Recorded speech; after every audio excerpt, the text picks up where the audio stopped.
dudes and kids and young and old and ladies and boys and dummies and losers and winners and all that.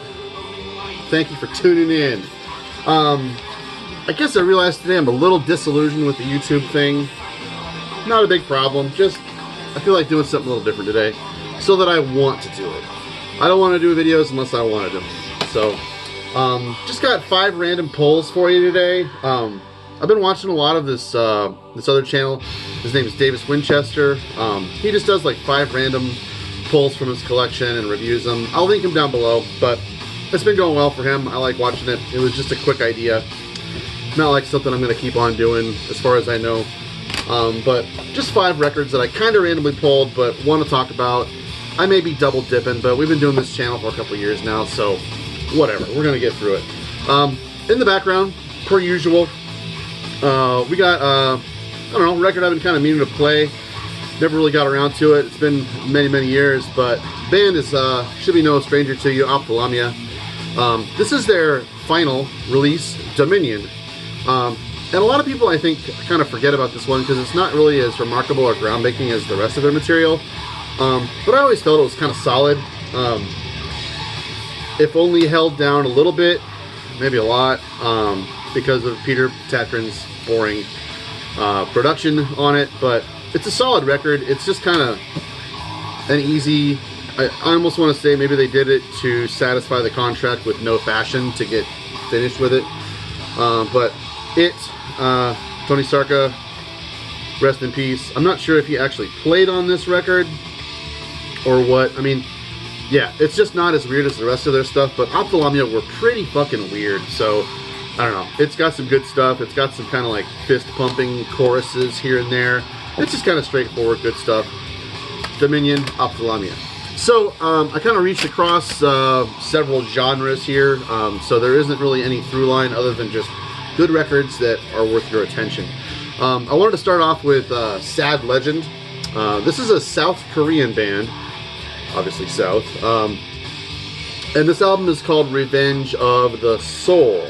Now, first thing I'll get out of the way is their debut self-titled album is amazing, but super rare, hard to come by. Hook a brother up if you know a connection. I was able to snag a copy of this one, which came out, 2009, so about 11 years ago. And this is just a fantastic band. I don't really know any other bands from South Korea that I could speak to in similarities with this, and I don't know that saying that they're from South Korea would tell you much about their style. Honestly, it sounds reminiscent at times of Borknagar in weird ways. Maybe the Olden Domain era, definitely the earlier. I don't really fuck with anything after the Archaic Course, which also kind of has some similarities here. So like, let's say the first 4 Borknagar records, kind of. They also kind of draw it out in these more kind of breathy, doomy, really emotional kind of moments. And emotional in a way that's actually convincing. I feel like I'm kind of skeptical of like emotive kind of parts in a lot of bands, but like everything that Sad Legend puts across and records just sounds so just well performed and convincingly written and arranged. It's just got a lot of offerings, a lot of super catchy clean vocals, which you wouldn't expect with the other stuff going on. It's just got a lot of nice variety and diversity to it style wise, but nothing too weird, nothing too out of the ordinary. But highly recommend checking out Sad Legend. Also recommend, if you're gonna just give them a listen, there's some live footage of them playing in some like TV studio or something.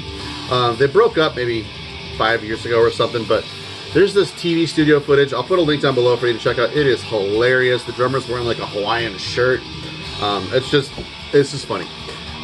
So next I've got for you, yeah, this is almost like a love letter to my boy Chandler here. Battle Magic, Bal-sagoth.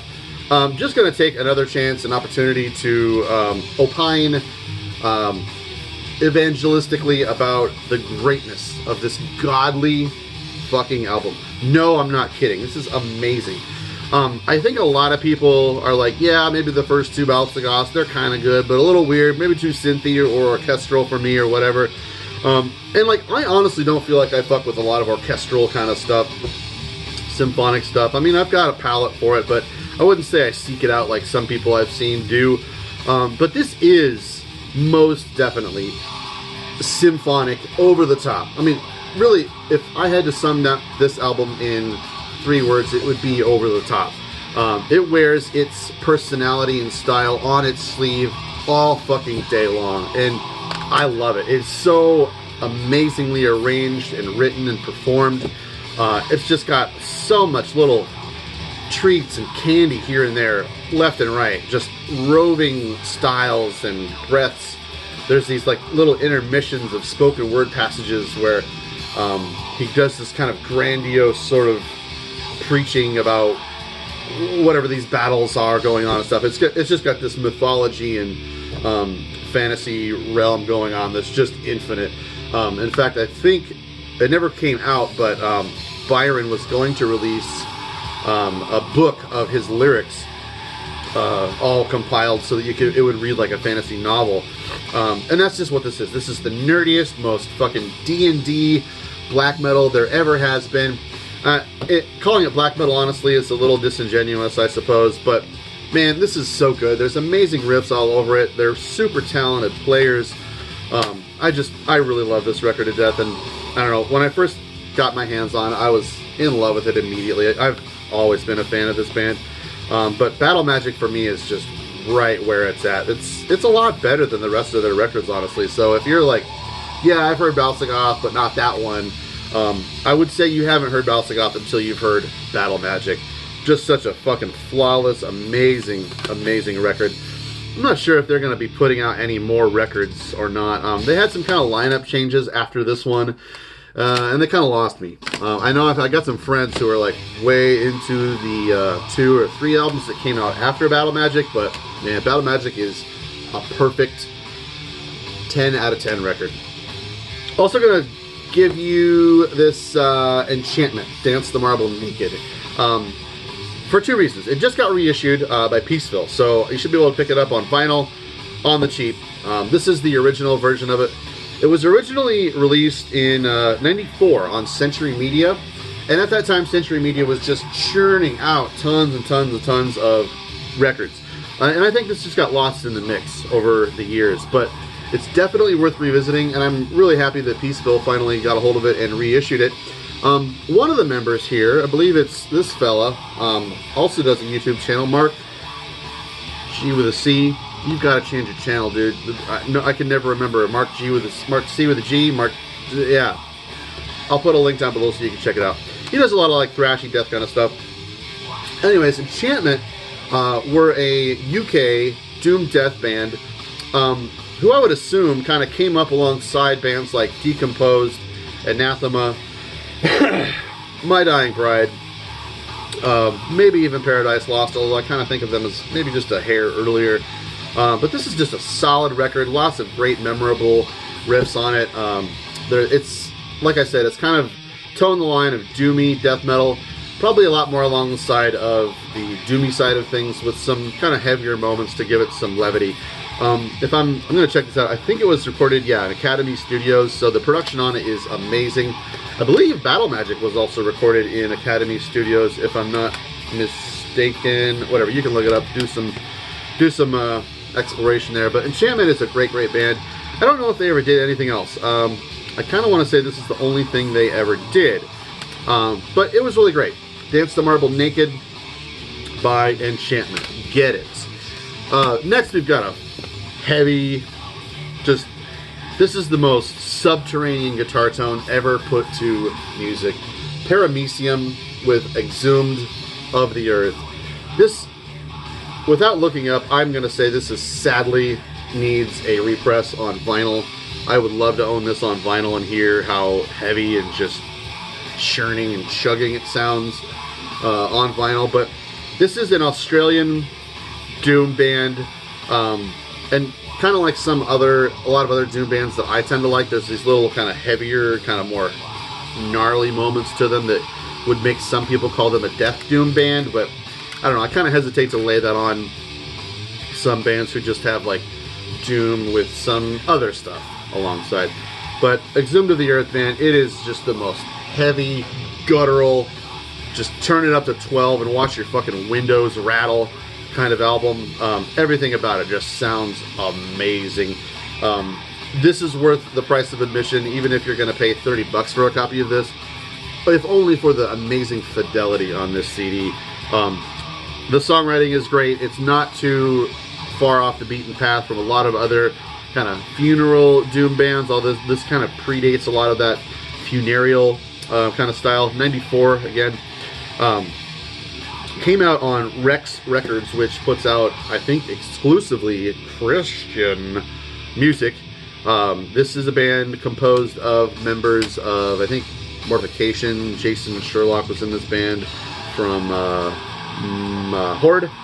Nothing to look at in the booklet here, but what a fantastic record.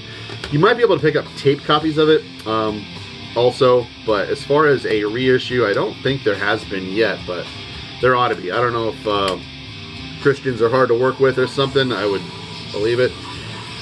So last but not least, we have got let's see here, L'Eterno Maligno Silenzio, I guess Eternal Malignant Silence by Tenebrae in Perpetuum. Links down below. I know these words are hard to hear coming out of my mouth and typing them in and all that, so there you go, look below. This is a scathing, just grim as fuck, nasty black metal record from Italia. This is maybe their third or fourth release, and yeah, it's just got shit tons of reverb on it. It just sounds fucking grim and nasty, kind of along the lines of a lot of those more like early aughts Finnish kind of bands, and that it sounds like really cataclysmic and just echoey and just grim as fuck, echoing throughout the trees of some snowy forest. But stylistically, it's a lot more stripped down than a lot of that stuff. It kind of has this more bone dry rawness to it that a lot of bands, I think, don't do as well as Tenebrae and Perpetuum. Most of their releases are great. I haven't heard anything by them that I didn't like, but I'm not certain that I have all of their releases. I think I have 4 of their full lengths, but this is my favorite of them. Great stuff.